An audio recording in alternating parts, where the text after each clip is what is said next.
Welcome to the Sur-thrival Guide podcast, a short series of daily impactful episodes full of ideas and tips on how to thrive in survival mode during the corona crisis. Every weekday, with the help of a special guest expert, we'll be exploring different tools to add to your Sur-thrival toolkit. So strap yourselves in and get ready to be inspired as we show you the way to Sur-thrival.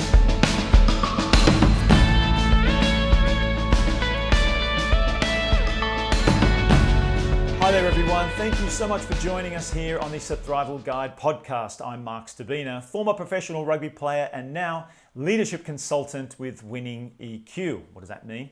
Well, basically I help individuals and teams achieve excellence and perform better in sports, business and life in general. It's also why I created the Sur-thrival Guide ebook, which is yours free to download. If you haven't done so already, why wouldn't you? Go immediately to winningeq.com. You can find it there, or just click the link below in the episode notes that are provided. Why not also pass the link on as a gift to friends, family, work colleagues, just anybody you consider could use a little lift and some guidance right now during these uncertain, stressful times. Well, I often say too that this podcast is a way to bring that ebook to life and discuss a little deeper some of the topics that are discussed in the book, with the help, of course, of a special guest expert. Now, today I consider a very special episode because the guest that we have today with us is considered an essential worker. Ryan Thompson is a pilot for United Airlines, and I thought it would be great, first of all, to shine a light on and acknowledge some of our frontline workers that are out there putting themselves in the face of the virus to serve us, and also to give us a little insight into what's happening in the airline industry from a pilot himself. Also, those of us considering flying soon and when things open up a little, how we can do that safely and with confidence. So let's not waste any more time in introducing our special guest today, Ryan Thompson. Ryan, I could have gone on and on and on, but once again, you're a busy guy and you've got a hard stop. So let's just suck the value out of you right now, buddy. Welcome to the show. Thanks for joining us. Yeah, thanks for having me. Good to be here. So like I mentioned, okay, you're on the front lines. You're out there working while the rest of us are told to stay at home. You're a pilot, and that's one industry that's affected a lot of us, especially me, who wanted to fly but was told not to. So I ask all our guests what their experience is and what a typical day in lockdown is for them. I guess I can't use the word lockdown with you. So what's a typical day look like for Ryan Thompson during the coronavirus pandemic? Yeah, so well, my lockdown days at home are still locked down for the most part, and that's a goat rodeo in itself. You know, I got a 9-month-old baby girl and an almost 6-year-old boy that we're trying to homeschool. And then, you know, my wife is a breast surgeon, you know, so she's a physician and frontline worker as well. And so it's definitely thrown our world into a bit of a whirlwind. But as far as my days with flying goes, it's changed, man. Like our industry has just gotten rocked by this. You know, demand for travel has essentially gone down to nothing. And the deal with airline industries, though, is the fact that it is very much an integral part of every economy. So we have to keep this up and running. And so aviation was one of the only, actually the only industry named in the CARES Act. So what we have going for us is that we are essentially pay protected until the fall. And so that's nice for security for the family and everything. We got some coin coming in. And then passenger travel is virtually non-existent. What United specifically has been doing is flying a lot of folks, frontline workers, doctors, physicians, you know, nurses that have to get to the hot spots. They've been flying those folks across the country for free to get them in a position to help out. And then, you know, just some hub-to-hub travel that keeps a very bare bone minimum passenger travel going. But for me specifically, I fly the 787, which is, you know, the biggest, baddest, best plane in the world, right? And we typically fly the ultra long routes, you know, to like your motherland. You go LA to Sydney, and We go back, to Asia and to Europe from LA here. And what's happening is we are no longer flying passengers. It's empty planes with the bellies full of cargo. And so we're moving, very vital medical equipment from Asia to the States, and then getting things over to Europe. And very recently, we've started to fill the overhead bins full of cargo as well. So essentially, we're trying to, do our part to keep this machine moving and help folks with what they need. But it's a very, very different scenario than what a normal day looks like. Thanks, Ryan. I want to come back to that. But firstly, we don't know much about you apart from you've been flying for United for 5 years. Can you give us a quick background story on where you come from and how you ended up flying in the first place to present moment? Yeah, sure thing. So I was born actually about a mile and a half from where I'm living right now here. I was born in Venice Beach in the 80s. And I grew up bouncing back and forth between LA and Hawaii. And then for high school, I went to Minnesota. And so that was a bit of a shock for me. If you don't know, that's the coldest place we have to offer here in the States. Oh, I know. And then I joined the military right out of high school, and I ended up going to airborne school, and so as a paratrooper. And I just had a really rough landing, fractured my back, and decided the pilots had a better gig. And so got out of the military, went to college and studied aviation and went to pilot training. And then I went through a civilian career path, and I've been flying for the airlines for, 12, 13 years now. Impressive. Thank you for your service before you had that crash landing. I can only imagine. It's just so interesting, and just always been fascinated with flying planes. And I think I've had one lesson, and then and there I decided, you know what, I'm gonna do this. I'm gonna get my pilot's license. It's going to be expensive, but cut a long story short, it didn't happen. So I'll take you up. Well, I've got a Cessna here at Santa Monica that I can take you up in. Okay, great. As soon as this thing clears, right? We gotta let the COVID thing clear. Well, exactly. As soon as this thing clears. So back to that, I'm fascinated by, because I wondered and thank you for that insight into, obviously, this industry. You talked about the pay protection and the industry being protected to a certain point, but there's obviously been mass furloughs, and I'm imagining that a lot of flight attendants, so I think of that plane that you're flying full of cargo doesn't need flight attendants, so right. A lot of them have probably lost their jobs. How are you at the moment with regards to your job and any anxiety around that, and how you're dealing with that? Absolutely. Yeah, no, Mark, this thing, we're all affected by this thing, right? Like there's never been anything, aside from like a meteor hitting the earth, ending dinosaurs, that has like affected every living creature on the planet like this, right?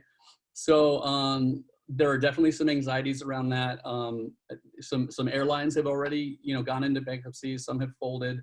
And this specifically for the airlines, it's worse than 9/11 and 08 combined. I mean, this is it's the worst thing that's happened to, wow, this 100-year-old industry. For United specifically, we've got mass changes. Essentially, we're positioning to furlough about 4,500 of our 13,000 pilots. And so that's all done in reverse seniority, so that, the newest guys go first and go up through the list. I'm probably within that group that would see a furlough, but we're just kind of positioning for the worst, hoping for the best, just like everybody else, and we'll see what happens. What do you think's going to happen? What predictions do you have? Gosh, so historically, the airlines tend to get hit very, very hard by any downturn, and then they lag in the climb out by about 2 to 3 years. And so I could see that happening. I could see, in 08, you started to see some consolidation of the airlines, a lot of big mergers and stuff like that. I wouldn't be shocked if we saw more mergers. And then I wouldn't be shocked if we saw some big players go out of business. As Virgin Australia is really struggling right now. They're letting folks go. That will be the theme for the foreseeable future is my humble guess. I can't tell you for sure. That's okay. I didn't expect you to, but I appreciate that. I mean, you're in better position than most of us to have that crystal ball at least. And back to you personally. So, thanks for sharing that. And there must be a lot of anxiety around that for you. And how, apart from that, the doom and gloom or the impending doom and gloom, what opportunities have you personally been able to identify during this period? Well, so, I love flying, and, it's like every little boy's dream to go fly an airplane, right? And I've gotten to do that. I've had the blessing of having to, being able to do a dream job for, over a decade. And I love the ability to go to work and experience a flow state while I'm working. Not a lot of people get to say that. You get to, and exactly why I appreciate that so much, right? But for the last couple of years, I've been working on some side hustles, trying to have some impact in the world. And this has really given me an opportunity to dig in on some of those. One of which is a brand of eco and social forward and impactful travel gear that I've been working on. And so that obviously has nobody's traveling, so nobody wants travel gear, but I'm putting a lot of time and effort into that. And then I'm trying to solve some immediate problems as well. Right now, the personal protective equipment space is a gong show. I mean, just a gong show. And really? A lot of folks are not getting the protections they need because of counterfeit products. And, you have these hospitals and government entities overbidding each other with, taxes from our great grandchildren. And there's these folks who are doing these arbitrage plays, or these countries that are, getting rich off of this flawed supply chain system and procurement system. And so I'm digging deep and trying to solve some big issues with that. And then, on a personal note, I'm just embracing family, man. Like, I've never had so much quality time with my family. And we've got, almost 6-year-old boy and a baby girl. She's 9 months old. And, my wife is a breast surgeon, so she's still working a lot, but we're getting together and we're spending some quality time together. In fact, one of the sort of little side projects that I've been thinking about doing is taking my son up flying in a small plane and recording it and kind of having these fun home videos to look back on, Thank you for sharing all of that, mate. Just even, seeing your smile during all of that, thinking about your side hustles, it's so important with balance and that attitude of yours around being grateful, but not necessarily being attached. It's what's happening is happening right now. Right. What I heard in that and what I know of you, Ryan, is that, it's been your dream and you've been able to do it and you're extremely grateful and thankful to have become a pilot and do what you love. Now that's under threat, but it doesn't seem to be your whole identity wrapped up in that. Right. And this is what I do. I work with, it's so interesting for me, and I love that we're having this conversation because I work with athletes especially that really tend to get wrapped up in their identity, and then they put everything into that career, and it's a lot shorter than a pilot's career. If you go on and you're a very young man, you've got 40, 50 years ahead of you of flying.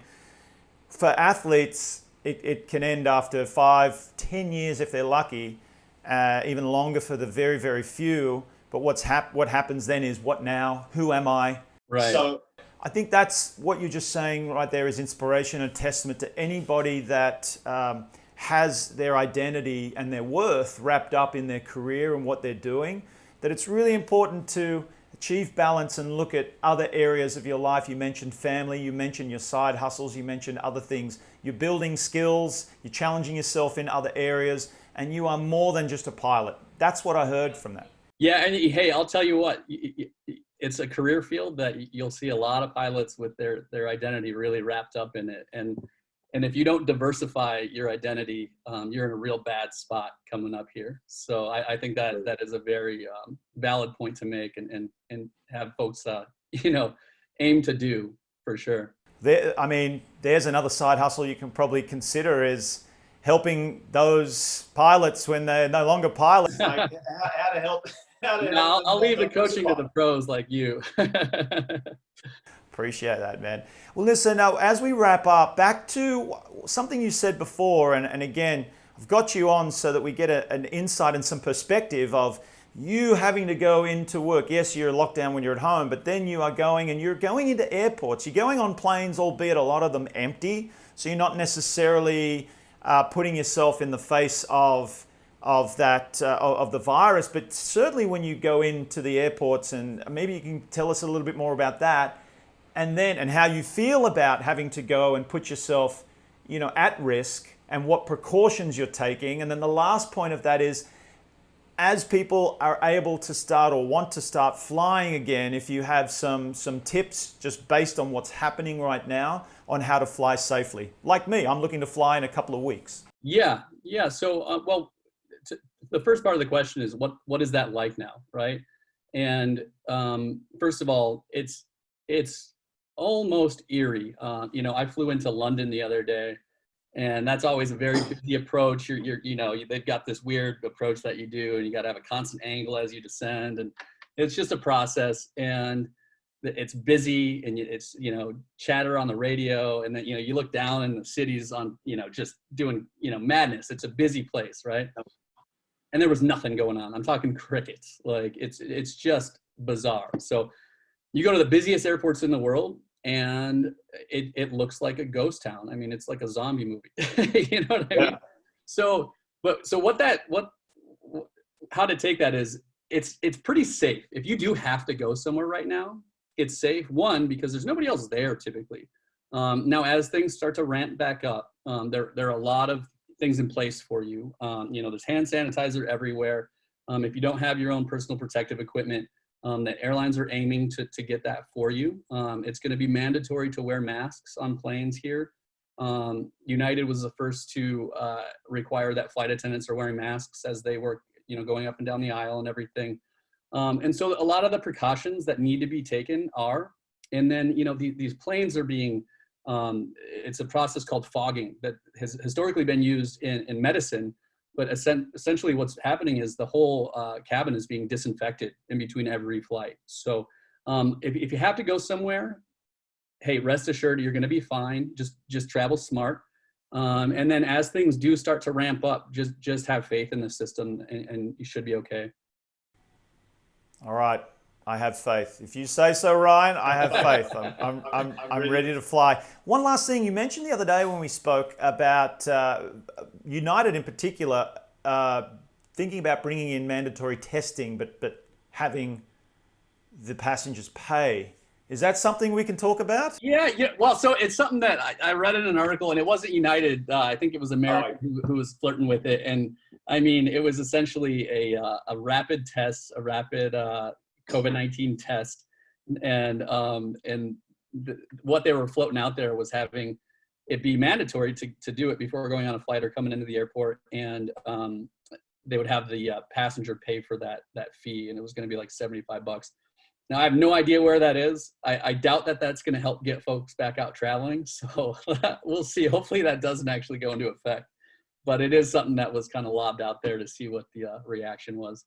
Well, Ryan, I'm conscious of the time and respectful of yours. I know you've got to get off and make some calls, save some lives. So, buddy, thanks so much for joining us today and giving that really valuable insight into what's happening in the airline industry, how we can fly safe, a little bit more about yourself, and how quickly can we find you to support you in your side hustles and the projects you have going on. At this point, I don't have a website locked up for the personal protective equipment. But if you are in that space and you carry yourself in an ethical way, and you're not taking advantage of these gouging prices and fake products out there, just reach straight out to me at ryanjthompson@gmail.